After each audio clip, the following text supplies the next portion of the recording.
Now don't get me wrong, I love streaming, but I have to say it, streaming games is weird. But it's not what you think, let me explain.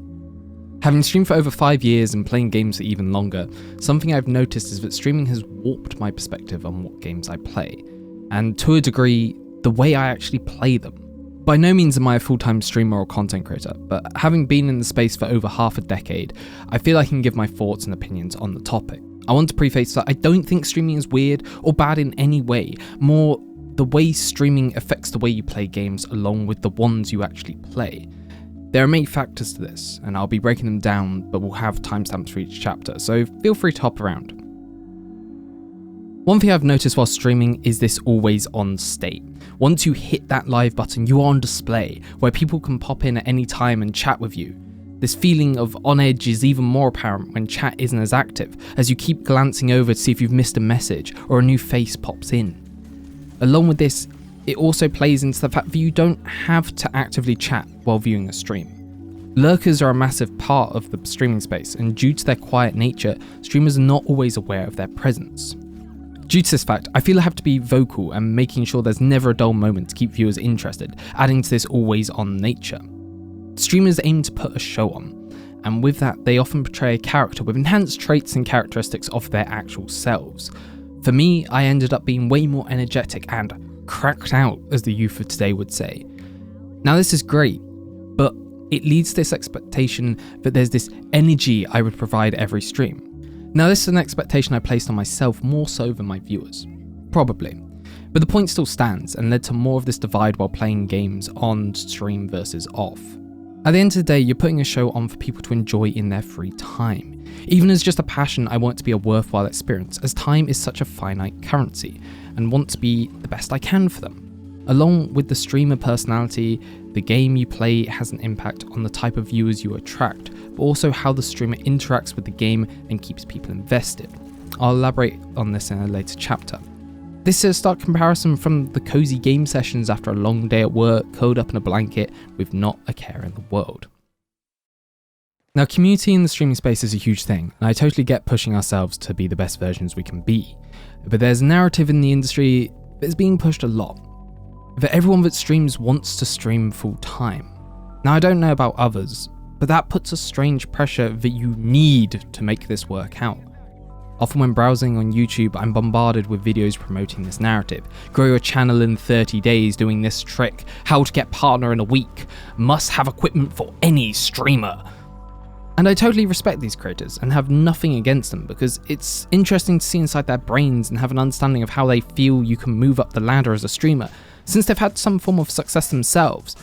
But the mixture of streaming gurus and tech channels promoting this idea of buying new gear, grinding out hour after hour of streaming, making content for external platforms, which is honestly not a bad thing if you're wanting to take streaming seriously in terms of the business aspect. But forcing this grind set on yourself seems so unethical, seems far-fetched, but wrong, as the chance to make full-time income off content alone is such a low thing, and being realistic when it comes to setting goals for things like this is extremely important.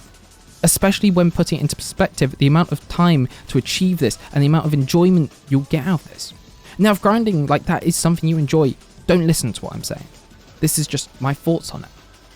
And another point many of these creators cover is about finding your niche, which I do agree with. Hunkering down and finding a game or genre that works for you when making content is extremely useful, as it's easier for the streaming and content sites to recommend you to the right audience and let you build a like-minded community and increase your demographic.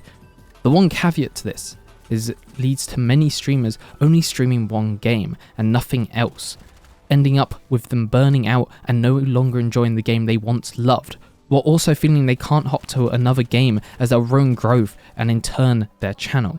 There are plenty of creators that do cover these topics, but are also realistic about all this stuff, so if you do want to see them, I can link some if there's enough interest.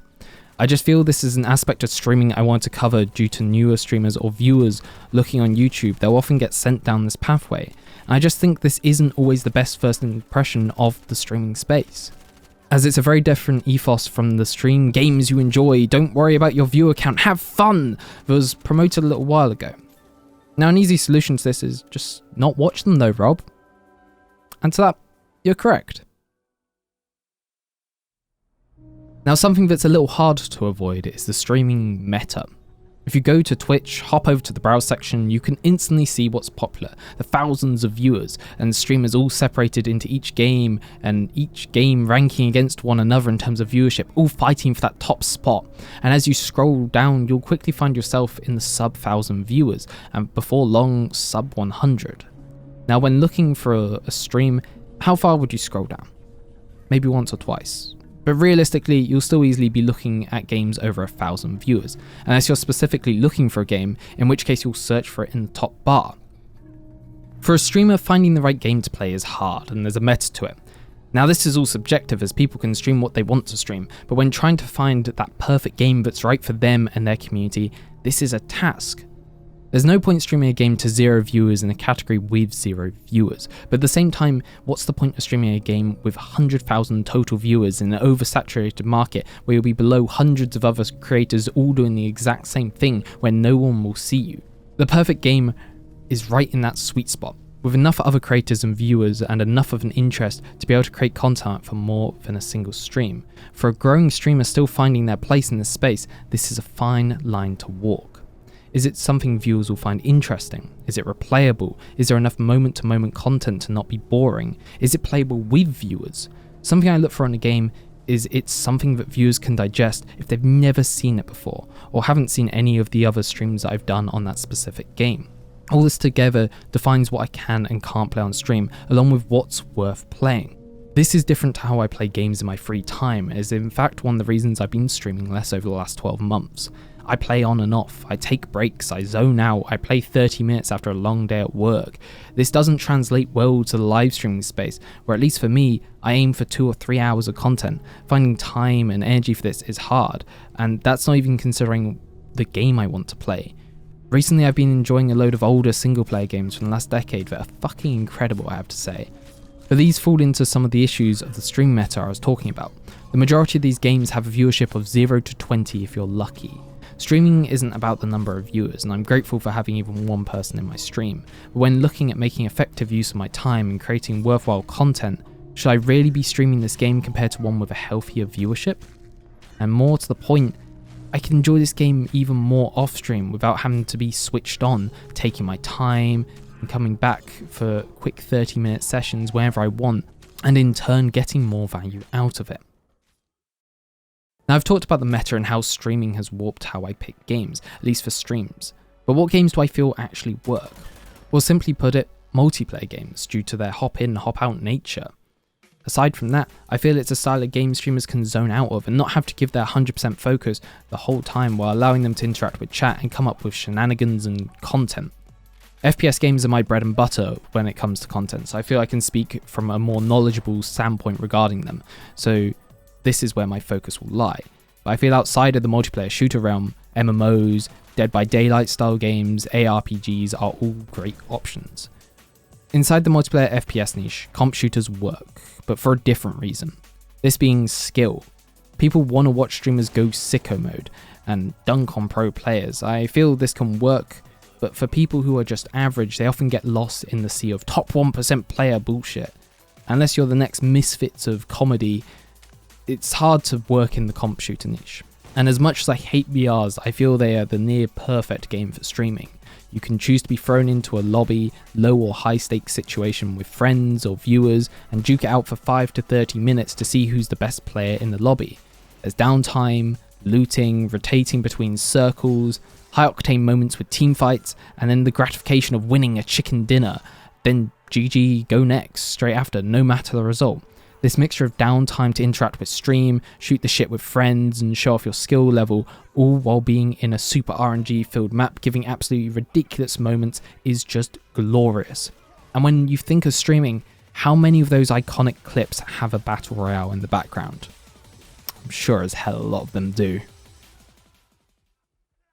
So what am I trying to say? Well, I don't know. When I started this idea, it was after a decent break from streaming, and I was really struggling to decide what to play, and if I even wanted to stream. As I've got older and the time has become less of a commodity, I realised I wanted to spend my time effectively and get the most out of it. I love gaming, and having fallen out of love with it a few years back, the passion was reignited after starting full-time work.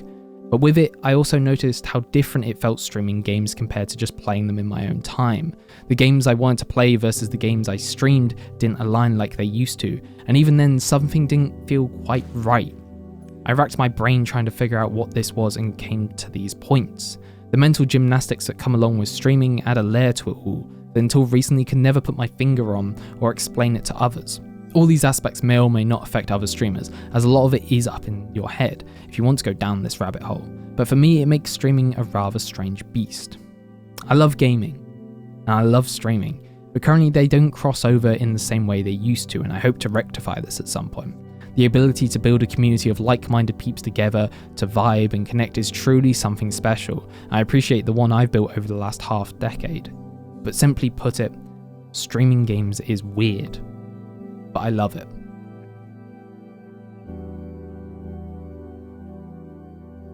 I do want to apologise for how long it took to get this video out, so I am sorry. I'm not the best at writing scripts, and I've been trying to improve on that, instead of just having my vids turn into a ramble without much structure or an end goal. So thank you for sticking around, and see you in the next one. Peace.